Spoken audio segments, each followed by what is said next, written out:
Sa National Institute of Health, isa sa bawat 5,000 ipinapanganak sa buong mundo ay mayroong kondisyon na kung tawagin ay imperforate anus o walang butas ang puwet. Kailangan pagkapanganak pa lamang sa sanggol ay maisaayos na ito dahil habang tumatagal, mas lumalaki ang problema. Dishwasher at tagalinis ang trabaho ng 17 taong gulang na si Abelito dito sa Tacloban sa Leyte. Bagamat normal kung titignan, maitinatago pala itong mabigat na pasanin. Mayroon siyang imperforate anus o walang butas ang kanyang puwet. Dahil dito, nahinto siya sa pag-aaral. Ibang sakit ng tiyang ko, grabe. Minta ko sa pag-aaral kasi lagi akong tinutokso.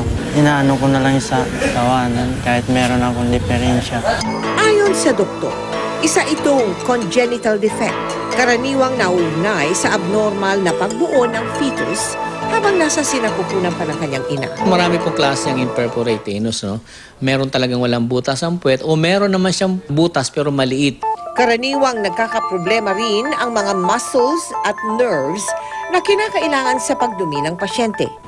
Ito ang dahilan kung bakit ang sakit na ito ay umaabot sa 3 operasyon. Yung una is paggawa ng colostomy o daanan doon sa kanyang tiyan. Pangalawang, ito yung paggawa na, pag-construct na ng anus. After 3 to 4 months, pag nag-heal na po yung butas na ginawa namin sa puwet niya, meron kaming pediatric surgeon na kaya na niyang i-close yung colostomy.